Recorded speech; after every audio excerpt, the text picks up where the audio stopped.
പള്ളിക്കെട്ട് ശബരിമലയ്ക്ക് കല്ലും മുള്ളും കാലുക്കുമെത്തി എന്ന അയ്യപ്പ ഗാനത്തിന്റെ പാരടി പോറ്റിയെ കയറ്റി എന്ന പാട്ട് കേരളത്തിൽ വിവാദത്തിലായിരിക്കുന്ന ഈ ഒരു സാഹചര്യത്തിൽ ഒറിജിനൽ പാട്ടിന്റെ പിറവിയെക്കുറിച്ചുള്ള ഒരു ഫേസ്ബുക്ക് പോസ്റ്റ് ശ്രദ്ധ നേടുന്നു. ദക്ഷിണേന്ത്യയിലെ പ്രശസ്ത ഇസ്ലാമിക തീർത്ഥാടന കേന്ദ്രമായ നാഗൂർ ദർഗയിലെ സൂഫി ഗായകർ പരമ്പരാഗതമായി പാടിവരുന്ന ഏകനെ യാ അള്ള എന്ന് തുടങ്ങുന്ന ഭക്തിഗാനത്തിന്റെ ഈണത്തെ മാതൃകയാക്കിക്കൊണ്ടാണ് പ്രശസ്ത തമിഴ് പണ്ഡിതനും കവിയും ഭക്തഗാന രചയിതാവുമൊക്കെയായ ഡോക്ടർ ഉളുന്തൂർപേട്ട ഷൺമുഖം പള്ളിക്കെട്ടി എന്ന് തുടങ്ങുന്ന ഗാനം രചിച്ചതെന്നാണ് ഫേസ്ബുക്ക് പോസ്റ്റിൽ പറയുന്നത്.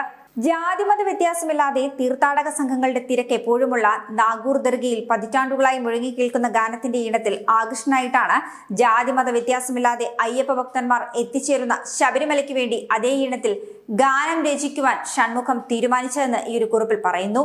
കോട്ടയം സ്വദേശിയായ പള്ളിക്കോണം രാജീവാണ് ഇത്തരത്തിൽ അറിവ് പകരുന്ന ഒരു ഫേസ്ബുക്ക് പോസ്റ്റ് പങ്കുവച്ചിരിക്കുന്നത്.